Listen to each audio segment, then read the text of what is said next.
안녕하세요. 문화캐스터 레몬입니다. 오늘 함께 읽을 작품은 금방울전이에요. 여기 방울로 태어난 영웅이 있습니다.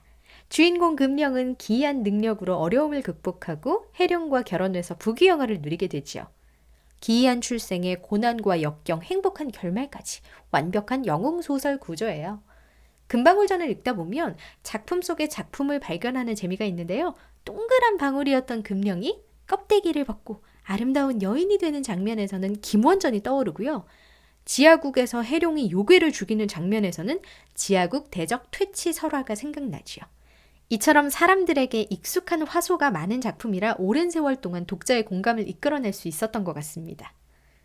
인간 세상에 태어나기 전 금령과 해룡은 모두 고귀한 신분이었어요. 금령은 남해 용왕의 딸이었고요. 해룡은 동해 용왕의 아들이었죠. 둘은 부부의 연을 맺자마자 큰 시련을 겪게 됩니다. 남선 진주라는 요괴가 이들을 덮치는 바람에 용녀는 죽고요. 용자는 겨우 목숨을 부지합니다. 기력이 다해서 다급했던 용자는 도망치다가 장원을 만납니다. 장원은 원나라 말년에 한림원에서 일하던 관리였는데요. 원나라가 망하면서 이풍산에서 은둔하고 있었어요. 그런데 이 사람의 꿈에 하루는 산신령이 나타나서 위험이 닥칠 거라고 어서 여기를 떠나라고 경고하지 않겠어요? 그래서 꿈에서 깬 장공은 부인과 함께 부랴부랴 길을 떠나다가 붉은 옷을 입은 용자를 만납니다. 이 용자가 뭐라고 하냐면요. 바라건대 부인께서는 잠깐 입을 벌리시면 소자가 그 안에 들어가 몸을 피하겠습니다. 부인은 저를 불쌍히 여겨주세요. 뒷날 그 은혜는 꼭 갚겠습니다. 하는 거예요. 기이한 일을 겪은 장공 부부는 산골짜기 작은 마을에 자리 잡습니다. 그리고 이곳에서 장공 부부는 새로운 생명을 점지받지요. 부인의 몸으로 들어왔던 용자가 옥황상제의 명에 따라서 두 사람의 아들로 태어나게 된 거예요. 이렇게 우리의 첫 번째 등장인물 장해룡이 인간 세상에 나옵니다. 특이하게도 등에 북두칠성 모양의 붉은 사마귀가 있었는데요. 이런 신체 특징은 나중에 단서가 되니까 기억해 두시면 좋아요. 한편 우리의 용녀는 어떻게 됐을까요? 아까 목숨 잃었다 그랬죠. 용녀 역시 옥황상제의 명령을 받습니다. 용자와 부부의 인연을 맺기 위해서 막씨의 딸로 태어나게 되는데요. 막씨가 효심 깊은 며느리였기 때문에 하늘이 감동해서 상을 내린 거예요. 막씨의 꿈에 나타난 노옹들은 그녀에게 용녀를 소개하면서 이렇게 말합니다. 자, 지금으로부터 16년 뒤에나 그 얼굴을 볼 수 있을 것이다. 그러니 자세히 보아두었다가 후에 착오가 없도록 해라. 처음에 막씨는 무슨 말인지 몰랐어요. 아마 용녀의 아름다운 자태를 보느라 정신이 없었겠죠. 이 다섯 노옹은 금령에게 선물을 주고 떠나는데요. 그 중에 특별했던 선물이 뭐냐면 바로 막씨의 남편의 홀령을 선물로 주고 갔던 거예요.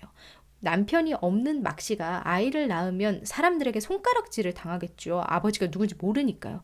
그래서 이름 없는 자식이 되지 않도록 아버지의 영혼, 김삼랑이라는 사람의 영혼을 선물로 주고 간 거예요. 10달 뒤에 막씨는 금빛을 찬란하게 발하는 금령을 낳습니다. 기괴한 모습에 겁을 먹은 막씨는 금령을 버리려고 물속에도 불속에도 던져보지만 소용이 없어요. 이렇게 우리의 두 번째 등장인물 금령이 세상에 나오게 됩니다. 이때 명나라는 아직 안정되지 않은 상태였어요. 사방에서 도적이 일어났던 시기죠. 장공 부부도 도적을 피해서 도망치는 중이었어요. 해룡 때문에 걸음이 더뎌진 부부는 해룡을 길가에 잠깐 숨기고 달아났다가 다시 돌아오기로 합니다. 하지만 해룡이 처절하게 우는 바람에 금방 도적대에 발각되고 말죠. 이때 장삼이라는 사람이 해룡을 발견하게 되는데요. 이 사람은 해룡의 얼굴을 보더니 해룡이 범상치 않은 인물임을 단번에 알아봤고요. 그를 구해서 달아납니다. 원래 장삼은 도적대에 합류하고 싶지도 않았어요. 강요에 못 이겨서 참여한 사람이었죠. 장삼은 해룡을 고향으로 데려와서 친자식처럼 키웁니다. 하지만 장삼의 부인 변씨의 마음은 달랐어요. 변씨는 남편이 누구의 자식인지도 모르는 아이를 데려왔다는 사실을 굉장히 불쾌했습니다. 게다가 아들 소룡까지 낳으면서 해룡을 더 미워하고 질투하죠. 자신의 아들인 소룡보다 해룡이 너무 뛰어났으니까요. 그나마 해룡이 13살이 될 때까지는 장삼이 곁에 있었기 때문에 큰 탈은 없었어요. 하지만 장삼이 세상을 뜨자 변씨와 소룡은 해룡을 학대하기 시작하죠. 한편 금령은 자라면 자랄수록 마을의 명물이 됩니다. 너무 귀여워요. 고운 털과 빛나는 모습이 신기했기 때문이었는데요. 근데 이때 동네의 욕심쟁이 부자 목손이 못된 마음을 먹습니다. 가질 것도 다 가진 사람이 요술처럼 신기한 금령까지 탐을 내네요. 욕심도 많아. 그는 막 씨가 잠든 사이에 금령을 몰래 훔쳐옵니다. 그런데 이런 일을 가만히 당하고 있을 금령이 아니죠. 금령은 날 때부터 신선들에게 신이한 능력을 선물로 받은 존재라고요. 그날 밤 금령은 목손에게 본때를 보여줍니다. 일단 그가 사는 집이랑 곳간을 다 태우고요. 재물까지 모조리 제로 만들어버립니다. 다음으로 목손 부부를 공격하죠. 얼음처럼 차가워졌다가 불처럼 뜨거워졌다가 하면서 사람을 놀립니다. 목손은 위기를 면하기 위해서 막 씨에게 다시 금령을 돌려주기는 했지만 역시 나쁜 사람, 앙심을 품었어요. 그래서 금령을 관가에 고발합니다. 지현이 보기에 금령은 평범한 물건이 아니었어요. 여기서 지현은 현에서 가장 높은 벼슬을 말합니다. 현령을 가리키지요. 지현은 금령을 요괴스러운 물건으로 단정짓고 없애려고 합니다. 하지만 금령은 호락호락하지 않죠. 쇠몽둥이로 깨뜨리려고 해도, 도끼로 내려쳐도, 칼로 베어도, 기름에 튀겨도 없어지지 않아요. 화가 난 지현은 막씨를 감옥에 가두지만 금령은 막씨가 옥살이를 견딜 수 있도록 돕습니다. 이때 지연의 부인이 금령은 보통 물건이 아니라니까요 하면서 그를 말리지만 지연은 고집을 부리죠. 그리고 고난이 시작됩니다. 지연은 바닥에 누워서 잠을 잘 수가 없어요. 왜냐? 방바닥이 너무 뜨거워서 살이 탈 것만 같았거든요. 누가 한 거겠어요? 금령이 한 거죠. 음식도 먹지 못합니다. 너무 뜨겁거나 차가워서 입에 넣을 수가 없었어요. 사흘을 굶고 사흘을 잠을 못 자니 지연은 거의 죽을 지경이었습니다. 지혜로운 지연의 부인은 당장 막씨를 풀어주라면서 지연을 설득하고요. 결국 지연은 잘못을 뉘우칩니다. 그는 막씨에게 큰 집을 지어주고 평안하게 살 수 있도록 도와주죠. 여기서 놀라운 사실, 금령을 없애려 했던 지현은 해룡의 아버지 장공입니다. 하마터면 장공이 미래의 며느리를 해칠 뻔한 사건이죠. 그럼 도망자 신세였던 장공이 어떻게 한 고을의 지연이 되었을까요? 도적들을 피해서 달아났던 장공 부부는 해룡을 찾으러 산속을 떠돌아다니다가 조나라 장수 위세에게 붙잡혔는데요. 위세가 딱 보니까 장공이 비범한 거예요. 그래서 그에게 뇌양현의 지연 직분을 맡겼던 겁니다. 아들과 헤어진 지 10여 년이라는 세월이 흘렀지만 장공 부부는 아직도 밤낮으로 해룡을 생각하면서 슬퍼했어요. 언젠가 다시 만날 거라는 기대는 있었지만 기다리는 시간이 길어지면서 괴로움은 더해갔죠. 장공 부인은 병까지 얻어서 그만 거의 숨이 끊어지고 맙니다. 금령은 장공 부인이 어머니를 구해주었던 감옥에서 꺼내졌었죠? 그 은혜를 잊지 않고 보은초라는 글씨가 새겨진 나뭇잎을 구해와요. 장공이 그걸 부인의 입에 넣으니까 부인이 다시 건강하게 되살아나죠. 장공 부인은 거듭 막씨에게 고맙다고 이야기하면서 이제 의형제까지 맺습니다. 장공 부부와 막씨는 더더욱 금령을 귀엽게 여기면서 화목하게 지내지요. 그러던 어느 날 금령은 그림이 그려진 족자 하나를 장공 부부에게 주더니 그때부터 자취를 감춰요. 그 그림은 뭐였냐? 장공 부부가 해룡을 길가에 숨기고 왔을 때를 묘사한 그림이었어요. 정말 옛날 일이죠. 그리고 그 그림의 끝에 마지막에는 한 도적이 아이를 업고 시골집으로 가는 모습까지 담겨 있었습니다. 해룡이 살아있다는 걸 암시하는 족자였죠.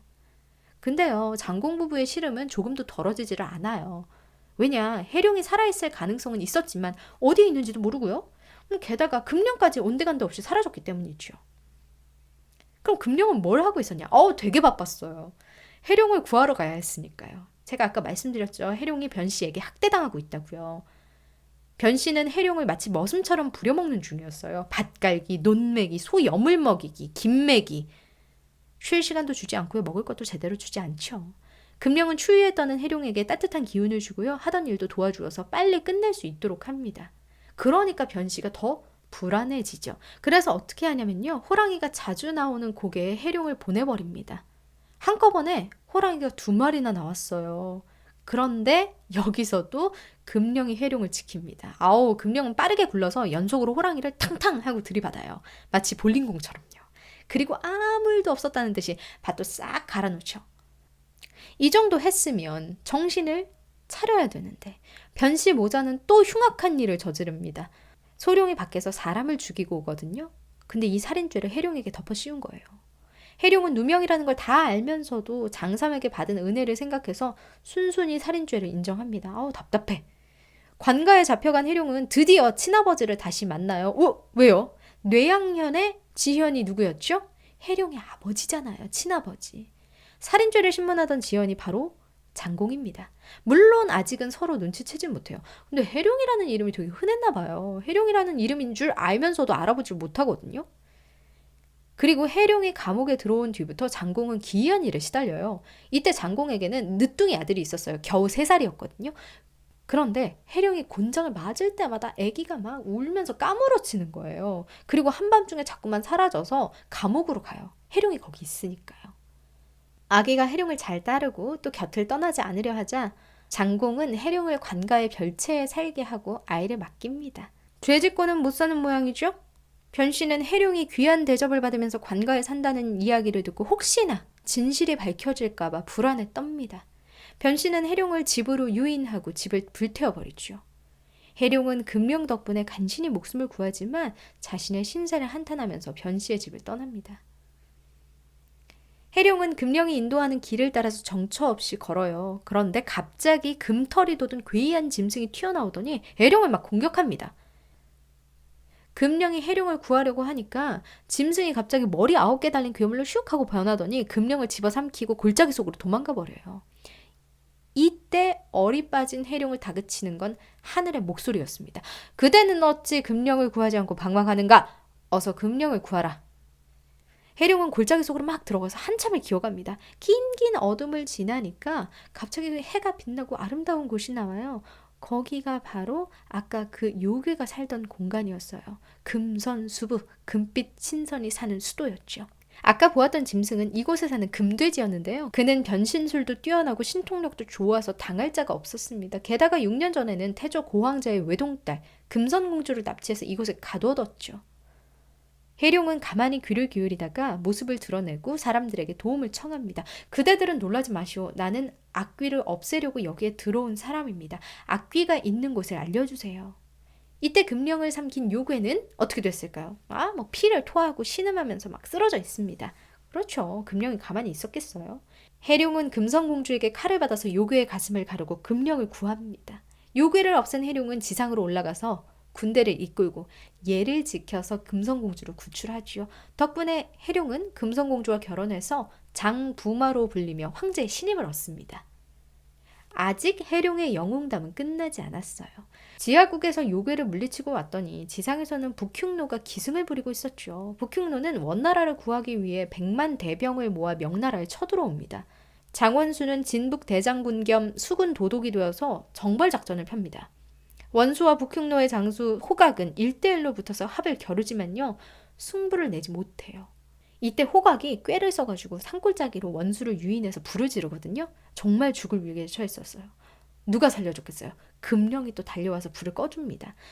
이때 호각은 원수가 죽은 줄로만 알고 그날 밤에 명나라의 군대를 기습하기로 하는데요. 원수는 작전을 미리 꿰뚫어보고 몰래 뒤에 빠져서 숨어있다가 호각을 덮쳐서 목을 뱁니다.